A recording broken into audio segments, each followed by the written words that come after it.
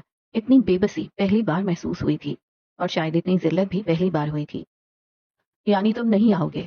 پھر تیار رہنا، میں اس کے نام کے ساتھ عبداللہ ہٹا رہا ہوں. اگر تم نے ایسا سوچا بھی تو میں تمہاری لاش کے ٹکڑے سمندر میں بہاؤں گا. رہتی دنیا تک اگر اس پہ کسی کا اختیار ہے تو وہ میں ہوں. دوسری جانب اتنی سختی سے کہا گیا تھا کہ بشر تنزیہ مسکرایا. اب اگر تم آئے تو تمہاری موت بھی میرے ہاتھوں ہوگی عبداللہ. اس نے کہہ کر کال کاٹ دی تھی. اس کا بار بار کا انکار بشر نہیں سہ سکا. اندر کھڑی زینیا حاکم کتنے لمحے سانس نہیں لے سکی تھی. بشر نے ایک نظر اپنے گھر کو دیکھا. اس کے چہرے پر ایک بار پھر کرب تھا. یہ گھر شاید منحوس تھا. یہاں کبھی کسی کو محبت نہیں ملی تھی. ساحلی پٹی سے ملحقہ گوادر میرین ڈرائیو. رات کے پہر ایک انتہائی دلکش منظر ہے. لمبے لمبے پول پہ لگی سفید بتیوں کی روشنی میں نظر آتا سمندر، ٹھنڈی ہوا اور گاڑی میں بیٹھا کوئی شخص. سست رفتاری سے چلتی گاڑی سے اگر کسی منظر سے محسوس ہونا ہو تو یہی وہ منظر ہے. رات کے کسی بھی پہر یہ سمندر اپنے سیاحوں کے دل کی چھو لینے کی جرت رکھتا تھا. اس وقت سبز آنکھوں والا مرد مرین ڈرائیو پہ نکلا تھا، لیکن جس رفتار سے یہ گاڑی چل رہی تھی یوں لگتا تھا جیسے وہ کسی انتقامی جذبے کے تحت اسے چلا رہا ہو. اس کا فون بج بج کر خاموش ہوا جا رہا تھا. چہرے پہ جنون سا سوار تھا. آنکھیں وحشت زدہ تھیں. اس کے موبائل پہ ایک کال بج بج کر ختم ہوتی تو دوسری شروع ہو جاتی. ہر بار کال کرنے والے کا نام نائٹ میئر ہی ہوتا. اسی لمحے اس کی گاڑی جیسی ہی رفتار والی گاڑی اس سڑک پر اس کے ہم قدم ہوئی. سیاہ رینج روور، قیس کی گاڑی. وہ آ گیا تھا.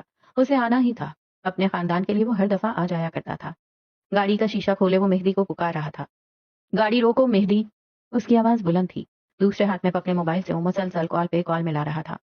سڑک پہ دوڑتی ان دونوں کی گاڑیاں ایک دوسرے کی گاڑیوں سے ٹکرا رہی تھیں. یہ قیس کی مہارت تھی کہ وہ ہر بار گاڑی موڑ کر دور لے جاتا تھا. سڑک پہ گزرتی کئی گاڑیوں کے ڈرائیورز نے ان دونوں جنونیوں کو درجن بھر گالیاں دے ڈالی تھیں. مہدی کی گاڑی فراٹے بھرتی گزر رہی تھی. اب کہ قیس اسے روک نہیں رہا تھا. وہ اس سے زیادہ تیز رفتار میں گاڑی چلاتے ہوئے آگے جا رہا تھا. وہ سڑک پہ دوڑتی اس کی گاڑی میزائل کی رفتار سے نظروں سے اوجھل ہو رہی تھی، اور اسی لمحے، عین اسی پل، تمہاری آنکھیں یہ منظر دیکھیں گی کہ قیس کی گاڑی سڑک کے بیچوں بیچ کھڑی ہو گئی تھی. فاصلے سے اپنی گاڑی کو دوڑاتے مہدی نے فوراً سے پہلے گاڑی کی رفتار کم کی تھی. قیس گاڑی سے باہر نکل آیا تھا اور سڑک کے اطراف میں لگے پول اور کھجور کے لہلہاتے درختوں نے سانس روک کر اسے دیکھا تھا. وہ کس دلیری سے سڑک کے بیچوں بیچ کھڑا تھا. مہدی کی گاڑی اس کی موت تھی، جو کسی بھی پل اسے کچل کر آگے بڑھ سکتی تھی. گاڑی ابھی اس سے ٹکراتی کہ اسی پل چلتے ٹائر تھم گئے، بریک لگ گئی تھی. سکوت، سناٹا، گہری سانسیں. ماحول میں سب کچھ ایک ساتھ پھیل گیا. کھجور کے درخت اور لائٹنگ پولز نے اب تک دم ساتھ رکھا تھا. نہ بتی جل بجھ ہوئی، نہ درخت کی شاخیں ہلی. ان دونوں نے اپنے سامنے ایک شخص کو دیکھا تھا. ایک ایسا شخص جو ابھی ابھی موت کے منہ سے باہر نکل آیا تھا. نہ اس کے چہرے پہ خوف تھا نہ گھبراہٹ. وہ اب بھی پرسکون تھا، یوں جیسے اسے موت سے خوف آیا ہی نہ ہو. اسی لمحے قیس آگے بڑھتا دکھائی دیا. لوگ اسے پکار رہے تھے، گاڑی ہٹانے کو کہہ رہے تھے، لیکن وہ نہیں سن رہا تھا. بات جب اس کے خاندان پہ آ جائے تو وہ نہیں سنا کرتا تھا. مہدی بے دم سا ہو کر نشست کے ساتھ لگ گیا تھا. اسے لگا تھا وہ سانس بھی نہیں لے پا رہا تھا. قیس اس کی وجہ سے مرنے تک کو تیار تھا. دل کے اضطراب مزید گہرے ہونے لگے. وہ آیا، مہدی کی جانب کا دروازہ کھول کر اسے بازو سے پکڑ کر باہر نکالا. مہدی بغیر مزاحمت کے باہر نکل آیا. اسے ٹھنڈے پسینے آ رہے تھے. زبان تالو سے چپک کر رہ گئی تھی. لوگوں کی بولیاں، اسٹریٹ پولز کی روشنیاں اور اسے ان سب کے درمیان سے نکال کر لے جاتا قیس. کچھ بھی کسی بھی طرح اس کی یادداشت کا حصہ نہیں بن پا رہا تھا. وہ ساکت تھا، سن اور شل. زینیا حاکم کے کمرے میں زرد بلب کی روشنی تھی. وہ ایئر پوڈز کانوں میں لگائے بیڈ پہ بیٹھی تھی. سامنے لیپ ٹاپ رکھا تھا. وہ سنجیدگی سے کسی سے بات کر رہی تھی، کسی ادھیڑ عمر عورت سے. کسی اکیڈمی کی بات، رہائش اور ضروریات کی بات. اس کے چہرے پر مسکراہٹ نہیں تھی، سنجیدگی تھی. آنکھوں میں اندیکھا انتقام سا تھا، یوں کہ اس کے قریب دوسری جانب بیڈ پہ بیٹھی کونج اس سے بات کرتے ہوئے بھی سوچ رہی تھی۔ تھینک یو سو مچ، میں اگلے ہفتے اسلام آباد آ جاؤں گی۔ زینیا کی بات پر کونج نے ہال کر دیکھا تھا اسے۔ نہیں، اس سے پہلے نہیں آ سکتی، میرا نکاح ہے اس جمعے، نکاح کے فوراً بعد آ جاؤں گی انشاءاللہ۔ آپ کا شکریہ۔ اس نے الوداعی کلمات کہہ کر کال کاٹ دی۔ اب کہ اس نے ٹھہر کر کونج کو دیکھا، وہ فکر مندی سے اسے دیکھ رہی تھی، آنکھیں بھر بھر رہی تھیں۔ لو جی، ان کے آنسو ایک بار پھر بہنے کو تیار تھے۔ یہ رشتہ مت قبول کرو پلیز، تمہارے لیے رشتوں کی کوئی کمی نہیں ہے زینی۔ زینیا بس اسے دیکھ کر رہ گئی۔ جن لڑکیوں کے منگیتر انہیں ڈسون کرتے ہیں ان کے لیے رشتے نہیں، سمجھوتے آتے ہیں۔ بالات سے بہتر سمجھوتا کون ہوگا؟ وہ خاندان کا سب سے بہترین مرد ہے۔ وہ بس کہہ ہی پائی تھی، ورنہ دل کی جس اونچی مسند پہ عبداللہ 23 سال رہا تھا، آج بھی تھا۔ کاش وہ پلٹ آئے۔ ہاں، کونج نے تنزیہ سر جھٹکا۔ تمہیں کیا لگتا ہے اگر وہ بڑے شہر سے پڑھ کر آیا ہے تو تمہیں سمجھ جائے گا، تمہیں اسلام آباد لے جائے گا، تم سے نوکری کروائے گا؟ وہ مر کر بھی نہیں مانے گا۔ خاندان کے باقی مردوں جیسی غیرت ہے اس کی بھی۔ اسے بشر منائے گا۔ وٹے سٹے کی شادیوں میں دونوں طرف کی شرطیں مانی جاتی ہیں۔ ابھی کونج کوئی جواب دیتی کہ کمرے کا دروازہ ایک دھاڑ سے کھلا تھا۔ سرخ آنکھیں لیے بشر اندر آیا۔ زینیا کو اس پہ غصہ تھا، وہ کیوں عبداللہ سے بھیک مانگ رہا تھا؟ یہ ابا سے کیا بکواس کی ہے تم نے؟ کون سی اسکالرشپ اور کون سا اسلام آباد؟ شرم نہیں آئی تمہیں بکواس کرتے ہوئے؟ وہ چبا چبا کر سخت غصے سے کہہ رہا تھا۔ زینیا نے اسے دیکھتے ہوئے پیر آہستگی سے نیچے اتارے۔ اب وہ قدم قدم چلتی ہوئی بشر کی طرف آ رہی تھی۔ میں نے اگر ابا کے سامنے تمہاری وکالت کر دی ہے تو اس کا ہرگز یہ مطلب نہیں کہ مجھے برا نہیں لگا۔ میں تمہاری ٹانگیں توڑ کر گھر بٹھا دوں گا اگر تم اس ٹریول گروپ کے کسی آدمی کی باتوں میں آئیں۔ بیچ کھائیں گے یہ لوگ ہمیں۔ اس نے انگلی اٹھا کر وارن کیا تھا۔ تو کیا کروں میں؟ شادی کر کے اماں جیسی زندگی گزار دوں؟ میں ٹاپر ہوں بشر، کیا میں اس لیے پیدا ہوئی تھی؟ اس کی آنکھوں میں دیکھتے ہوئے پوچھ رہی تھی۔ بشر نے کوفت سے اسے دیکھا۔ میں نے ایسا کب کہا ہے؟ میں تمہیں شہر بھیجوں گا اپنے پیسوں پہ، تم ایم فل کرو، سی ایس ایس کرو یا پھر کوئی نوکری، لیکن تم ان وظیفوں پہ کہیں نہیں جا رہی۔ ابا کبھی نہیں مانیں گے۔ جانتے ہو ادا، ابا کیوں نہیں مانیں گے؟ تم وجہ ہو، تم، صرف تم۔ اس کے لہجے میں الزام تھا۔ اگر تم نے ابا کی امیدیں پوری کی ہوتی، اگر تم شہر جا کر محبت میں پڑھنے کے بجائے کچھ بن کر آئے ہوتے تو آج حالات مختلف ہوتے۔ بشر نے بے یقینی سے اسے بولتے ہوئے دیکھا۔ کیا یہ اس کی بہن تھی؟ ان کے عقب میں پلنگ پر بیٹھی کونج نے بھی زینیا کا یہ روپ نہیں دیکھا تھا۔ یہ تنفر، یہ الزام تراشی، یہ سب کیا تھا؟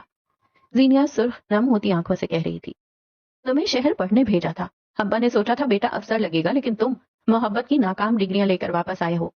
میں، اماں، کونج آج اس حالت میں تمہاری وجہ سے ہیں۔ ابا کے تانوں میں ایک تانے کا اضافہ تمہاری وجہ سے ہوا ہے۔ بشر کچھ نہیں بولا، وہ بس ساکن سا اسے سنے گیا۔ یہ اتنی بڑی کب ہو گئی؟ وہ جس ہاتھ سے انگلی پکڑ کر 7 قدم اٹھانا سکھایا تھا وہی آج انگلی اٹھا کر بات کر رہی تھی۔ میں اگر آج شادی کر کے ایک جاہل کے پلے باندھ دی جاؤں گی تو اس کی وجہ بھی تم ہوگے۔ اگر تمہیں لگتا ہے تم مجھے پڑھا سکتے ہو تو تم غلط ہو بشر۔ اس کی آواز بلند ہوتی جا رہی تھی۔ تمہارا سارا پیسہ ابا کے شوق پورا کرنے میں جائے گا۔